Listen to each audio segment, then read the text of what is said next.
in the 90s for 8 consecutive weeks. The ITV chart show 8 consecutive weeks. I mean, there's no end to me.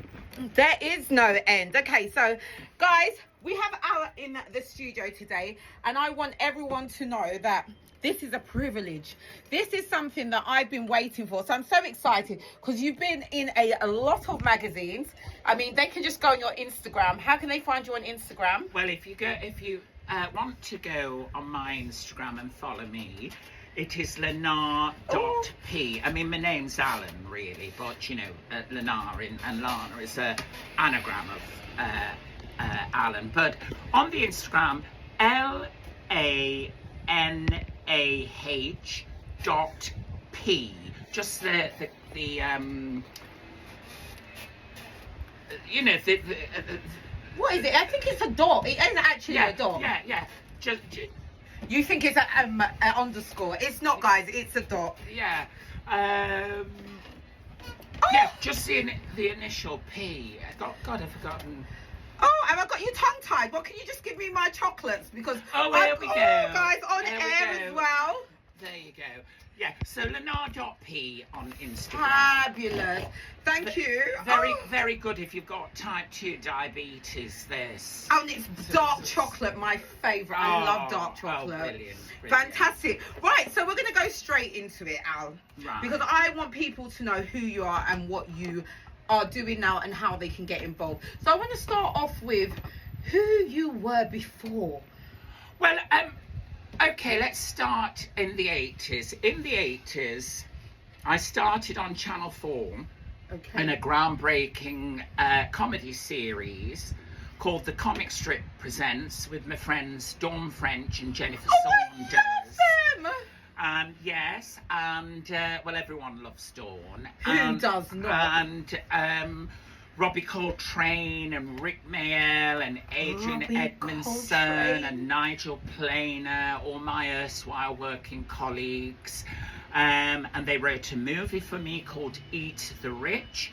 Eat the Rich? Yes, and it had a stellar cast. It had Paul McCartney. I love Paul McCartney. Angie Bowie is in it. Lemmy from Motorhead, and in fact, the whole band Motorhead are in it. Wow. Sean of the Pogues, and just a stellar cast of people. And you can see clips of it on the YouTube.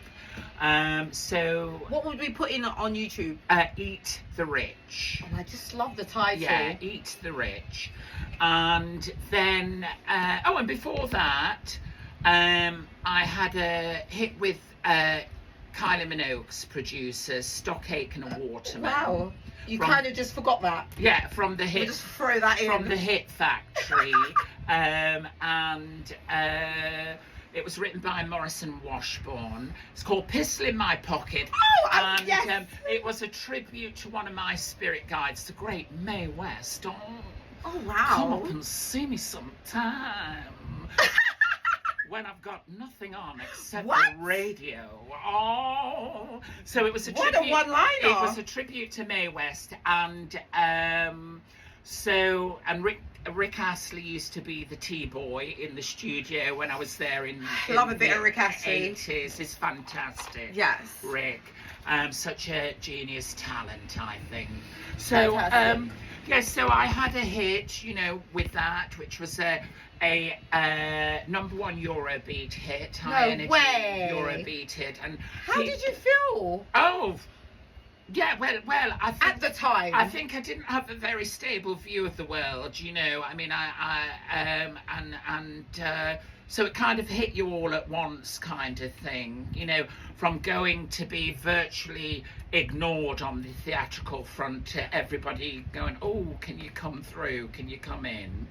But also in the 80s, being like I am, a naturally androgynous, epicene, hyper effeminate, brown skinned natal male with this voice and my idiosyncratic, there was like a lot of prejudice then, and it came from all sides and all levels. And you've lived through that. And I've lived through it, and I don't have an ounce of self-pity. I don't believe in being a victim. I think feeling sorry for yourself. Yes, I think playing the victim just keeps you a victim. You know, you must never do it. You must always value yourself. You must always take the bull by the horns and go inward and find out where your strengths are, because some people just have to go right overboard, right out on a limb in order to find out who they are. And I think, you know, for any of us who've had adversity in our lives, I think adversity introduces a person to themselves. I believe that. Yeah. So you've always got to do the inner work. It's all an inside job. I mean, the most important relationship any of us have is the one that we have with ourselves. 100%. You know, but I mean, and it's that thing, if you don't have a good relationship with yourself, if you don't love yourself, then don't expect it from anywhere else. There you go. Externally, you need to start internally. So find out the things that are binding you in inner pain. Wow. You know, you know, and if you need to get professional help, you know, nothing wrong with that. Then do that, because you know, that can be a useful tool in unlocking your blockages. You know, we're all in the human condition at the end of the day. So we give other people compassion. What about the most important yourself? Person? Exactly. And everything does happen for a reason. Yes, yeah. And, you know, and things, including people, are in your life for a reason or a season. A reason or a season. You know, I mean, it's like I was saying, my... friend, the author, I'm going to be name dropping a lot. Be careful where you crawl, Sebrina. She was crawling under the desk earlier. I was crawling, guys. Thanks for letting everyone know. Honestly, it was like the Vauxhall Tavern at 4 a.m. in the morning. Oh, have you been there? I thought fire. I played it at 1 o'clock, love. That's why I'm frightened to nothing. Let's talk. Friend of mine, Andrew O'Hagan, the author, got a brilliant book, Caledonian Road. He also, I love Caledonian Road. He also wrote Mayflies, which was a BBC duo series the other year. Brilliant writer. His daughter was saying that she'd given up drinking. Well, I thought, that's all right. I'll have your share. There you go.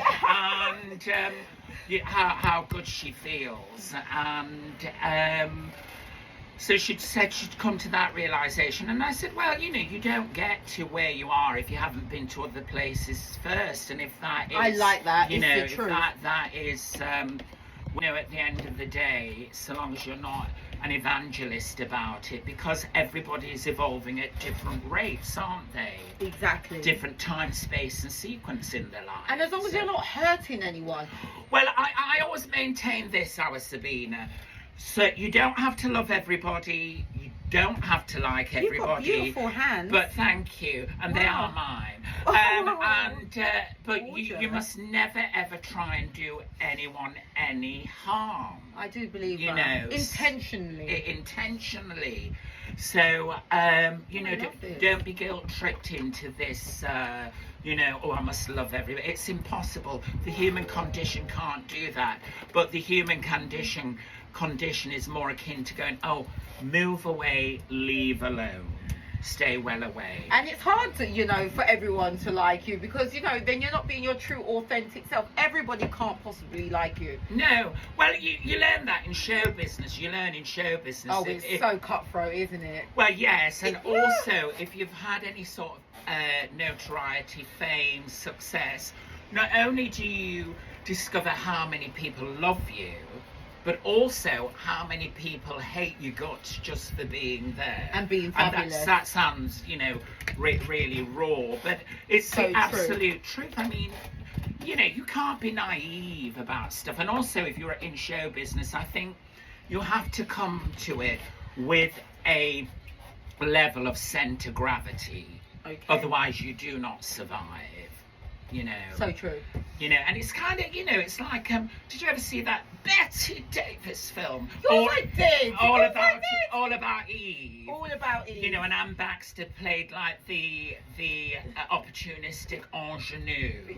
As the people are. Yeah, and there's a lot of that in our business. I've had quite a bit of that. I've seen it myself. I don't really rise to the occasion. I just think that's you. I'm going to do mine a different type of way. And I think all the right people gravitate to you. Yes. When you're your true, authentic self. Absolutely. It certainly separates the wheat from the shaft, doesn't it? Indeed it does. You know, and I mean, I also find, like, there's a lot of people that gravitate towards you, who aren't very, what I call, individuated. I mean, people, because I've been through it, without crying on your shoulder. But it's stripped away the layers in very harsh ways at times in order to bring me to my authentic center, and you find that knowing who you are, just in an innate way, does unsettle a lot of people who are not very individuated, and they and I know that I often get misconstrued and perceived as being very brash and stuff, but no, I like good manners. It costs nothing. I like to have self-awareness, and I'm not brash. I'm probably just a bit too direct for people, but at the end of the day, I'm not here to play small, because it doesn't serve you, it doesn't serve the world. And you know what? In 100 years, nobody's going to be here. So you might as well just enjoy yourself and be your true, authentic self. And I think that's what I love about your page, that you have been your true, authentic self, and you have won being yourself. Yeah. The things that you have done is literally mind-blowing. The films you've been in, the people that you associate yourself with and that you're around, your environment's everything. And it just looks like everyone you're around pulls you into these exquisite rooms. Like, even when I just see the outfits, I'm just like, oh my God, I hope she still got that in her wardrobe, but I'm coming for that. Like, I just feel like you are an outgoing, exquisite person. Where did you get that from? Well, I think it comes from being I was born in the very darkest parts. Grimsby Town, Cleethorpes. Oh God! Shout out to anyone who lives in Grimsby. Yeah, in the late. They do some fantastic fish and chips. Papas on Cleethorpes Beach. Oh, I love a good I went chippy. there a couple of years ago. Do you know, it was the most delightful place. I have to say, I need to have a trip up, up north. one weekend. I might go and see my friend Karen, who I've known for 50 odd years. Look at his career. But no, I mean, shouts out to Karen. Sorry. Shouts out to Karen. Hi, Karen Phillips. Happy birthday on the 28th of June. Oh, and my beautician Marion. Are they listening in? They probably are on the 28th of June as well. Bless you. And I only have good people in my life. If people aren't good, then there's no room for them in my life. But back to your question, our Sebrina. It's Sebrina, isn't it? I'm so used to people just making up names. Do you know what? Oh, join the club. My aunts call me Beans. They're like, hi, Beans, and I've got Ribena, Brie, Breezel, Brie, B. Bean Easy. Oh God, she's good for a buffet. This one.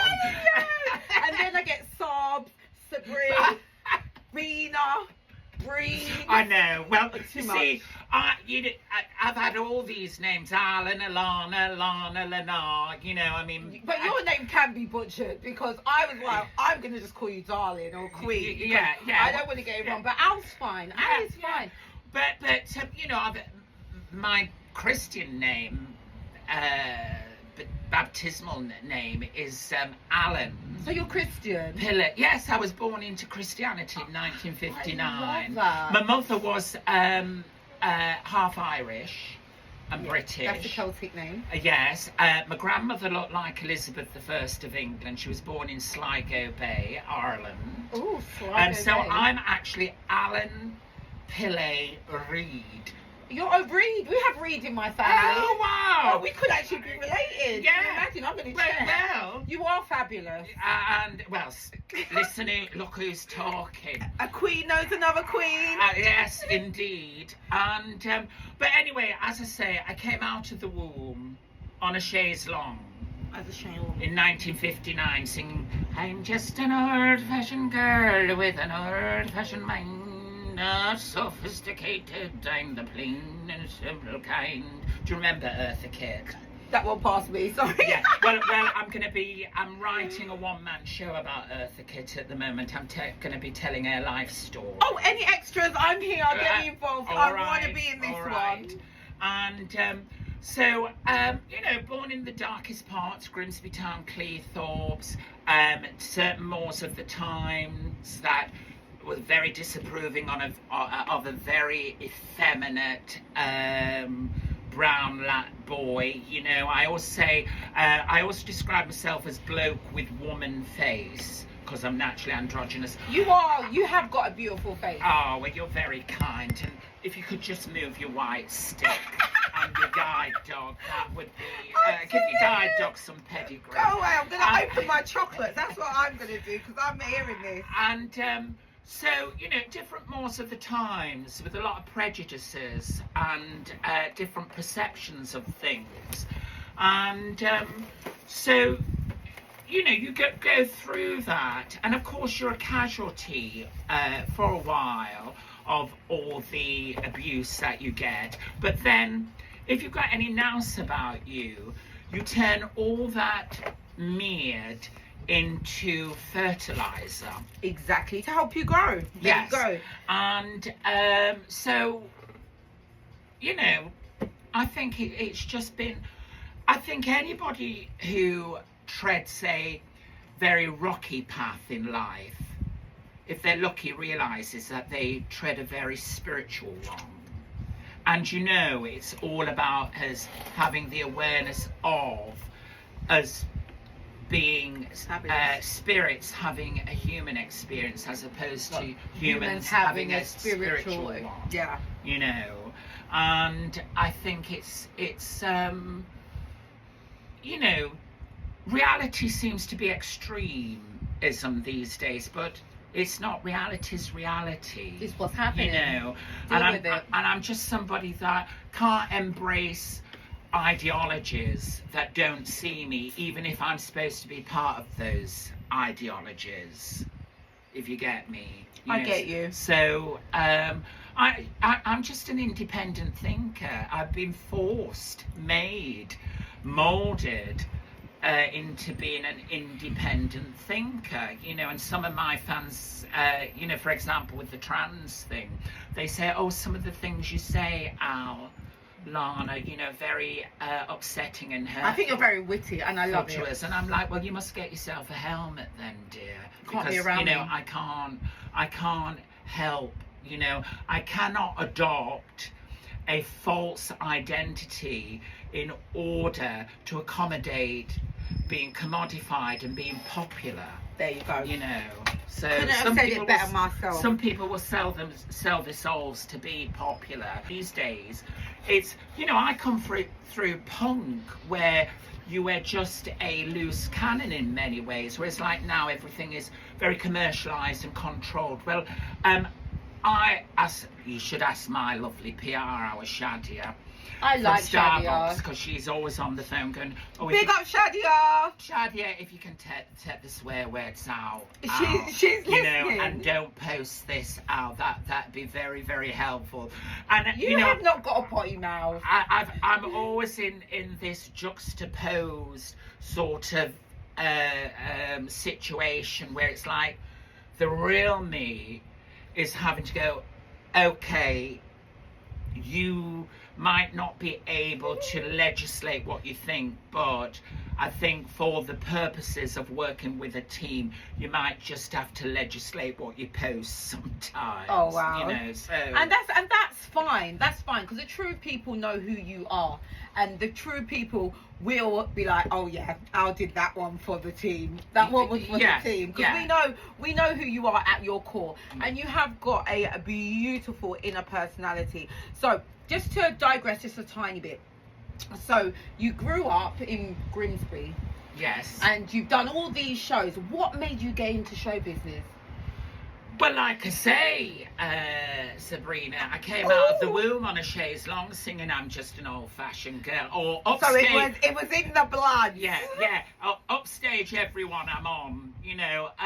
Camera lights. I mean, I used to sing, and also the things that, funnily enough, the things that I took to straight away was when I heard like a hymn or a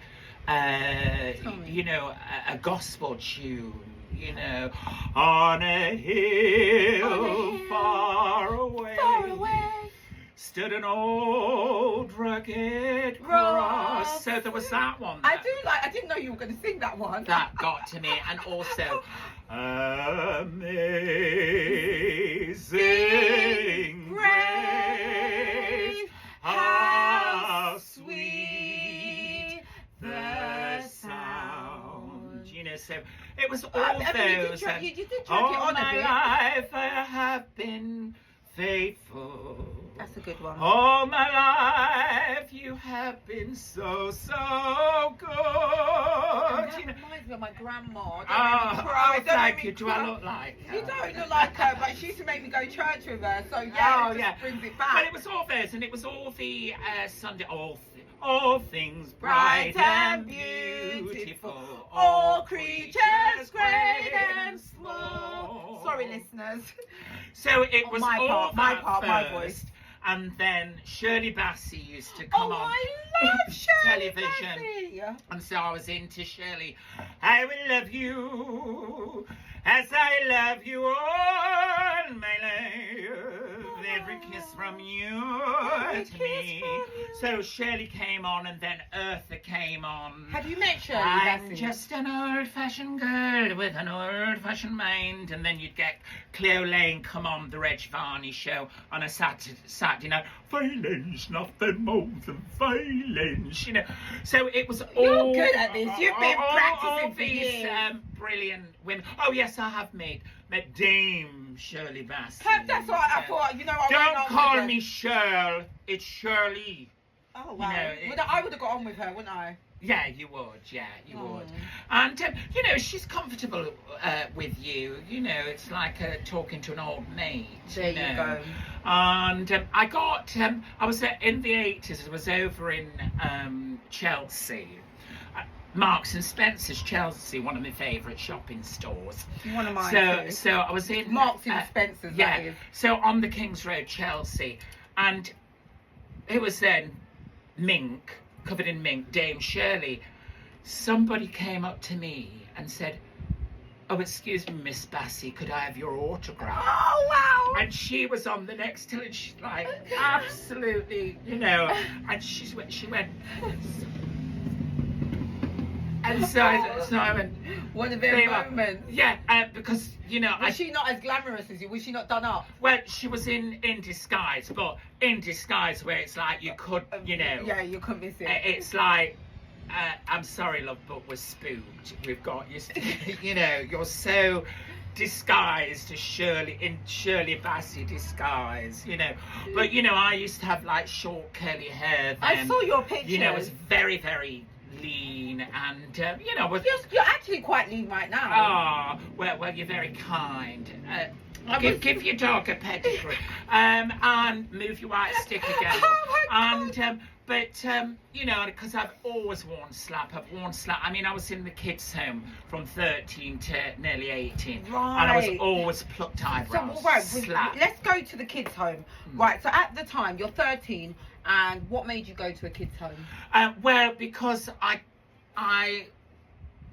was the product of a very abused childhood. Okay. And also there was no kind of release because of the mores of the times, the early 70s. There was no release from the street and home. Everybody was using really derogatory terms. I won't repeat them on radio. But really derogatory terms, and I was just facing a lot of physical and verbal abuse all the time. at school and at school. Yeah, When but the thing is, were you like how you are now when you was at school? yes. Oh, yeah. of course. But more Marlene Dietrich. You know, the eyebrows were up here. They wouldn't get it. Yeah. Back then, they wouldn't get it. But you know, they used to be really great. Some great lads and lasses at our school that would come to your defence. I mean, I would have been one of them. You know, like I said, Sabrina's got my back. You know, like I said, I'd always had an iron fist behind the limb wrist. But you know, the thing is, you've only got like 2 fists, and let me just emphasise, we must never ever pride ourselves on being violent. I love that. However, we must always be ready to stick up for yourself, to come to our own physical self-defense. It's so true, and I love that. You know, and I took up boxing. Oh, wow. My dad was a boxer. There you go. But the thing is, it was causing me a breakdown. Yeah. So, and with the level of abuse in the home, you know, they just decided, you know, because I was running away and stuff, they decided... You were just trying to figure out the whole thing. You know, it's just very, very cruel, you know. So they decided to put me, well, I actually had myself put into the care of the local authorities. You opted? Yes. Oh, yeah. You are such a naughty one, aren't you? Well, yeah. You were very opinionated, and I love that. Yeah. So when do you think you were settled? What, in the kids' home or? No, I mean, like, you was like, you've come within. You're like, right, this is me. I'm gonna go out in the world as me, Al, and I'm going to show people what I'm made of. Because you surely have showed us what you're made of. Well, I think the thing is, it was all there. But it's like, you know, when you have singing lessons, sometimes I work with a brilliant singing teacher called Mary. Sorry, I'm not veering off, listeners, but I work. Well, we've got 3 minutes till the first break. At 3 o'clock. Well, you know, I work with a brilliant singing teacher called Mary Hammond from the Royal College of Music, and she fabulous. said, "Well, you've got it all there, but you just need editing it and developing it." I love that. Polishing, just polish them up a bit. Yeah, so I sort of use that as a metaphor for my own personal human development, really. You know, you can't have it all at once when you're in your teens. So you took the advice and you tuned it into something that works for you, and I love that, because, you know, if people give you advice, if you don't take it, it's just, you know, it's useless. But if you can actually, you know, digress it and actually dissect it and think, you know what, I'm taking it all in, and this is how I'm going to move forward. Yes. Then, yeah. Well, and you know, and also it's a case of, you know, it's like the mind. When we've got all this information coming at us and we think, oh, I don't remember it all. Well, it's the mind saying, well, you don't need all of that. You just take what you can remember and work on that. Yes, you know, you need this, you know. So it's just taking the real gems, you know, and you'll know what they are. And if you haven't picked the right, you know, plums or zygonic plums, so somebody will come along and go, oh, do you know about this? Exactly. Well, you know, give us that piece of coloured glass. And more people will come into your life. Well, the you know, will send them. Be prepared to exchange the piece of coloured glass for a real diamond. That's what I think, you know, so... I'm ready. Come on, I'm ready for them diamonds. Guys, right, this is Sebrina Spence. You're listening to the Sebrina Spence Show. We've got a 5-minute break, but we are coming back on popular demand. I am at Sebrina 1 UK. That's SEBRINA 1 UK. Where can they find you, Queen? Oh, on Instagram. Yeah. LANAH.P. I love it. LANAH.P. See you after the break, guys. Followers on all socials by searching That's nice. It's going nice. It's absolutely phenomenal. You're a star. Got Arnold Schwarzenegger in the background. Well, we're just talking like old mates. Well, I feel like we're just like connected. Yeah. Well, I knew that from the first voice note. I was like, I cannot wait. I'm so excited, guys. I'm so excited. Wow. Okay, cool. So we're gonna save that. Oh, right. We are on a roll, girl. Yeah. Okay. We are on a roll. We've got 2 Instagram lives up successfully. Oh, really? Yeah, don't worry, because what I'm going to do... Lid opening. There you go. Of course. Hey, look, I'm dropping off As again. long as we're not dead, energy listeners. Okay, welcome back, guys. I hope you got yourself some snacks, some drinks. We're in the studio with our Prosecco's. Oh, how is your Prosecco? I forgot to ask. It's lovely and warm, thank you.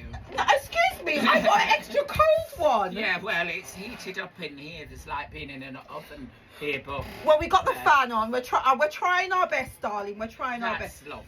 We've got an actual queen in here today. So, right, for the new listeners, we've got some new people that have jumped on. I've actually got a question for you. Oh, come on. And this is from Melissa down in Dudley. Oh, hello, Oh, is that Dudley Birmingham? My sister lives in Tipton, Ooh, Melissa. Right. She's just had her knees replaced. Okay, so she just said, okay, what was the best event you have done or show? Oh, now that's really, really difficult. I sang in St. Paul's 2 Christmases ago. St. Paul Cathedral? Well, St. Paul's Actors Church, Covent Garden. Oh, fabulous. And it was for a woman's charity. Obviously, you know I'm not a woman, but it was for a real biological woman's charity. Wow. Called Ella's Charity. And it was to raise money for women who'd been abused and trafficked and, you know, rehabilitated. And it was such a worthwhile cause that I wanted to do it. And the show was so spectacular. It was produced by Mark Perry, and it had members of the West End cast in it, and I think it was either Sylvia Young Theatre School or Italia Conti Theatre School, kids ensembles and choirs, and the lighting was fantastic, the sound was fantastic. It was a really, really packed standing room only, and it was just fantastic. That is a memorable occasion, and I sang Blue Christmas by Elvis, and then I sung the Johnny Mathis hit from 1976, When a Child is Born, which is actually going to be my Christmas cover this year. Yeah, I did actually see a lot of this on your page as well. And I thought, you're planning for the Christmas? Well, you have to. You go. have to get all your video and recording and everything ready. So we're doing that. That was fantastic. And also back to 1993 when I shared the same stage in Brockwell Park at the Purple Festival with Grace Jones and Yoko Ono. We love Grace Jones. I love her, especially in Boomerang. Oh yeah, boomerang, boomerang, boomerang, baby. And then I can't forget my old wonderful mate Joan Rivers, the comedian. Oh, I love Joan Rivers. She produced me on Broadway in 2004. Right, can we just talk about Broadway as well after you finish telling us one of your most memorable occasions? And can you tell us your favourite person that you worked with? I think I've worked with so many brilliant.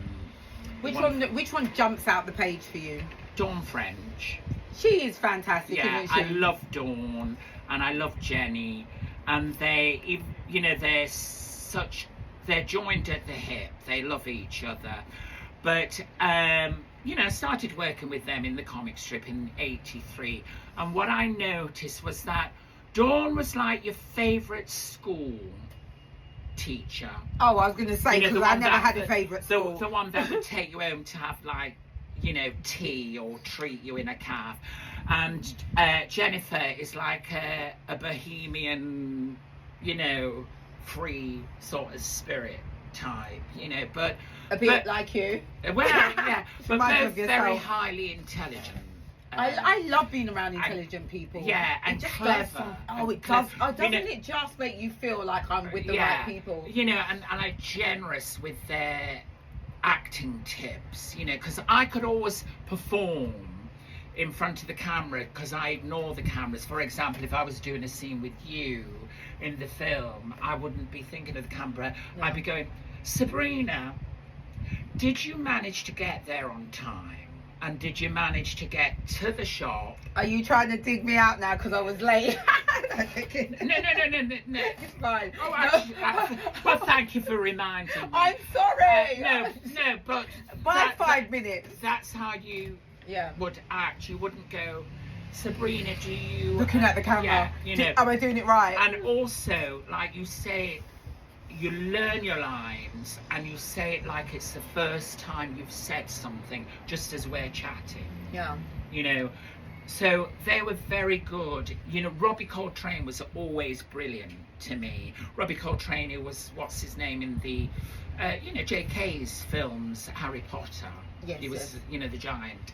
And he was just always, Al, why don't you just try that again? But think about this. I love that. And when you're on that thought, express, you know, with that thought, you know. So they were really ever so good. Like and I like that because you're constantly learning, even though you're around people that you want to be around. Yes, yeah. Well, also, you know, I think you must have a very massive ego if you cannot stand out of your own way in order. I love that. But you know, like that thing where, when I just said, you know, always be prepared to give your piece of coloured glass away in order to accept a real diamond. There you go. And I love that because a lot of the time people think I know it all, and I just don't like know it all. I'm a student in life and I'm always learning. So anything you have to say, I have to take it in if I want to grow, because you're where I want to be. Well, you're absolutely right, because we are all someone's guru and student. Yeah. And others are always our gurus, you know. Exactly. So you know, and students. it's like that. Yeah. Now, you know, and also it's that thing where you find it with a lot of celebrities. It's like people get celebrity and they get this thing called, have you heard of Dunning-Kruger syndrome? No, please share. Well, Dunning-Kruger syndrome is like, just because you get like a bit of fame or celebrity. Oh, I know a few you people get like with this false notion that you know it all and have all the answers. Well, who does? Nobody. You know, and that can get quite irritating, I think. We're all learning and we're all trying in life. Yeah. So, I just think, you know, it's all right being very professional and expecting things, but you just must watch getting authoritarian and you know, swishy about stuff, you know. Yeah, I see where you're coming from. If someone just gets catapulted into fame, they kind of forget the hard work that you have to do to get there, and I think that is to their detriment, because they really don't know how to interact and deal with the people at the bottom, and that's when they become rude. But you have to remember, just as quick as you went up, make sure you're nice to people on the way down, because you will be going there. Because you meet, you know, and you meet everybody on the way down, believe me. Oh, because on the way up and down. I've had my moments, I can tell you. But I don't think it's about being a doormat for anybody. I just think it's about, if these people adopt this adage, standing in the truth of who you are, then standing it, don't pretend it, you know, and just be, you know, humble yourself a bit. And I think that goes full circle in what you said before, in a sense, or both of us were saying, be your true, authentic self. Yeah. Step out and be the best version as you can be. Yeah. Don't let no one dim your light. Yeah. And also, you know, it's like that energy thing when you're, you know, there's people in life that you're instantly compatible with, and then there's others that just give off a different vibration. You know, it's about aligning to the right vibration with people, with situations. And they always say, read the room. read the room. If there's somebody that I know is not exactly going to take lightly to me just being absolutely over the top, I'm not going to say I'm going to dim my light, but I'm going to be very mindful of that person in the room, because at sometimes you have to be accommodating. You have to be a chameleon at some point. Oh yeah, you do. You have to be able to adapt. Yeah. And that's how you get let into other rooms. No one's saying don't ever be yourself, but you really do need to have that balance. And I think that is something that is a given. I think you cannot get that one. Well, I think there's certain levels where you have to contextualise in order to get through the door, but not to the full surrender of who you are as a person. Well, you haven't surrendered anything. No, well, you know, that's because I'm a bitch. Oh, no, you didn't do it, did you? Oh, I'm not allowed to say that. No, I don't. I think we can let I that am being. You are absolute ironic, queen. You are absolute queen. You're a queen. She's But a did queen. we answer? Was it Melissa from Dudley's question? But yes, Melissa, I think you kind of did, but you kind of skirted around. So you actually do like a number of people, and I think you did put down that woman charity was the best event that you did. Yeah. One of your favourites, not the complete best. Well, you know, and Joan producing me on Broadway. But yeah, it's touch very on difficult Broadway. because, you know, I've had so many, I've been so privileged in, you know, the amount of stuff, limited or not, that I've been offered and opportunities.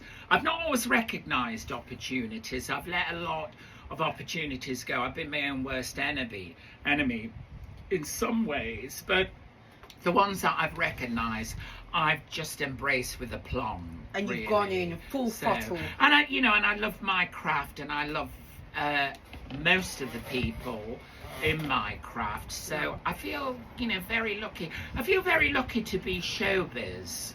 Yeah. You know. Could you see yourself doing anything else? Well, I can do other things. Like, what can you do? Like I clean my own house. You do not. She's got a cleaner. I've waited on people. Oh God, I don't even know why. You know. Because we were just talking about you got casted. We're just talking about really mucking in. If we go somewhere, we don't like. Oh yeah, that's it. We are going to clean it. Yeah. So the tryout week was at the White Lion in Kennington. And the dressing room area was hanging, meaning it was used as a workshop. You know, they didn't prepare for you, basically. Yeah, so I went in there and rather complained about it. I rolled my sleeves up, put my marigolds on, cleaned and organised the whole place not just for myself, but for the other 4 cast members. Put some wallpaper up because I had a very expensive gown for Squires, and you know, just, you know, I'll do things like that. You know, if I go into a dressing room and, you know, I've got like a run there and it's not in my favourite colour, I'll bring a painter and decorator in with the permission of the venue. I can see, look, she comes with gifts. She didn't know that black chocolate is my favourite, but dark chocolate is one of my favourites. Yeah. So I love that you did that. And just like she keeps saying she, I am actually a he, as you can tell. Yeah, right. No, we didn't speak about this, but I just get, you know. She says it in the queeny way, you know, like queens. She is. Us queens have always misgendered. He is a queen. All She is a queen. You know, we've always said, oh, get her, you know. It's so hard. Nanti Polari, you know. She actually did warn me before we came on. She went, I am 2 genders, but I identify as a bloke. Well, I don't know if anyone can be 2 genders, really, but you can, you know. When it comes down to this what stuff... bathroom do you go into? The disabled, because it's neutral. I've always gone into the disabled because it's always clean. And it's always bigger as well. It's bigger. It's got a full-length mirror in there. Always. I've You've got noticed a baby changing table to put your You have not got a on. baby. You Maybe know. the Chihuahua. No, but the benefit is it's got that baby changing table in there that you can put your handbag and your makeup on, do your slap. So, you know, it's the best place, and I've never ever been comfortable in men's toilets. I don't like the men. You know, and I certainly wouldn't use like a woman's toilet being a man, you know. You know, because women must have their own spaces, you know, they can't keep being infiltrated and gate crash. You know, women must have their own spaces, and we must preserve women's spaces and cherish women, because they're our best allies, our sisters, our mothers, our aunties, our friends, you know, and they're under attack at the moment. And I think women have, you know, put up with contending life with enough. So I'm always been a fan of women. They've always been my friends, psychologists, saviors, you know, so I have a lot of respect for, you know, for real biological women. And I don't care really, by saying real biological women, who that offends, you know. If you're offended, you must go and be offended all by yourself. I don't think it's an offence to say that. I think it's very politically correct, in fact. Yes, yeah, you know. I mean, we must recalibrate this misguiding compass, you know. Very true. I mean, you know, I am pressed with this all the time, you know. And they go, oh, if you say that, you're going to be cancelled. Well, cancel me, because I've never ever fitted in anyway, so second nature to me. But you know, why break the norm, eh? Yeah, you know, I'm very much like, look, if you want to self-identify as a woman, that's fine, but to say that you are an actual woman, as far as I'm concerned, and somebody who has been diagnosed as transsexual in '84, I mean, I'm not now, to say that you are an actual woman is you know, insanity to me. You walk the world the way that you want to walk. You know. I'll bear to differ, because I believe if you say you're a woman, then good luck, you're a woman. If you say you're a man, then good luck, you're a man. But for me, it's just being true to yourself. If you can be in the delusion of whoever you want to be, I mean, there's some people who identify as dogs and animals, as yes, but let's face it, it's an immersive fiction as far as I'm concerned. But maybe to us. Well, you know, just you know, the thing is, reality is reality, and we can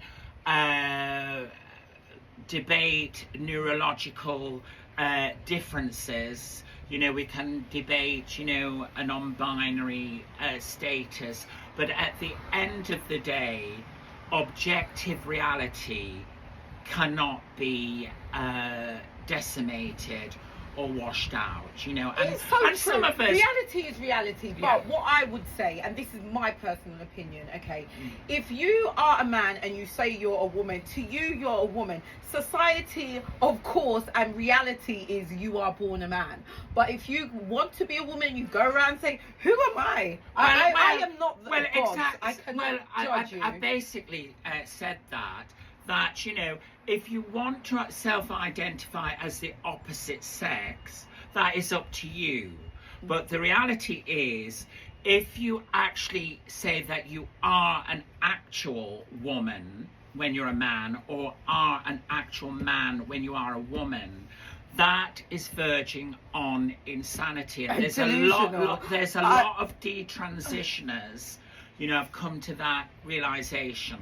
Now, we're not asking for people to be prejudiced, but, you know, it seems like this 1% have an awful lot of power in getting other people cancelled who deal in objective reality, and I have an issue with that. Because, you know, not everyone, why should we all adopt somebody else's narcissistic belief and pronouns? You know, it's like the vast majority of people, especially in our country, you know, with the British mentality, we are very allowing of difference. It's in our it's in our DNA to be very allowing. I feel like it's in our country. I think it's freedom of speech, and, you know, just being very accepting.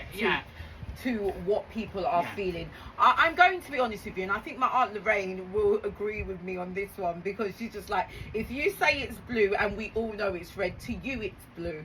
And, you know, I'm not going to come here and try and even argue with you, because I don't argue with stupid. But what I will say is, if you say it's blue, I respect you for what you're saying, but in my heart it's wrong. Now, I'm not saying it's wrong if you want to dress up as a man or a woman, but what I will say is reality is reality. But if that you have made this your reality, then I'm for it. If you like it, I love it, because you know what, I'm living my life, and you know what, the only person who can judge me is God. Yeah, well, the thing is, I obviously have been around a lot of real transsexuals in my life. So I hold my hands up. And I know what the real 1% is. And these are people that are not doing trans for clout. They cannot help their situation. A decade ago, an algorithm started, and a lot of people took a micro narrative and pushed it to a meta one. Wow. And thought, we'll have our slice of the victim pie now, and we can self-ID as well. I think self-ID is one of the worst things that ever happened to society, because what this psychogenic epidemic did with transgenderism is that it made transness become so unregulated that you can get ordinary geezers with beards walking past a woman's toilet, you know, or space, and going, oh, well, I'm a woman, they can't say anything. Well, no. Objective reality says you are a man. Now, you might call yourself a chair, but I still see you as a tree, you know. And I just think it became so unregulated in sports. You know, really, in sports? I didn't know that. Well, you know, you've got like people like Leah Thompson, this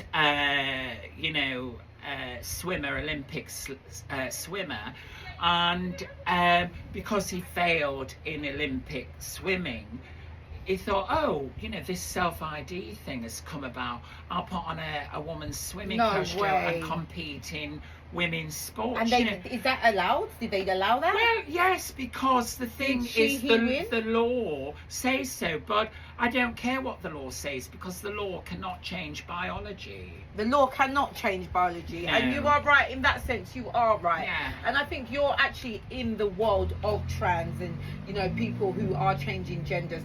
What is the overall opinion of the community when it comes to this? Because obviously we're getting the micro.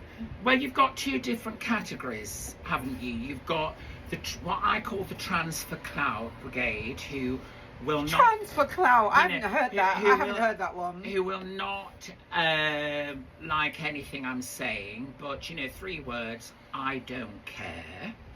And then you've got a different category of real transsexuals who admit to having the mental disorder of gender dysphoria, and I know because I was diagnosed with it in '84 by Professor Dr. Russell Reed at Charing Cross Hospital. I've had deep somnambulism therapy in between that taken me into the darkness in order to see the light. But you've got what I call real transsexuals who cannot help their situation. And I tell you something, Sebrina, you cannot spook them.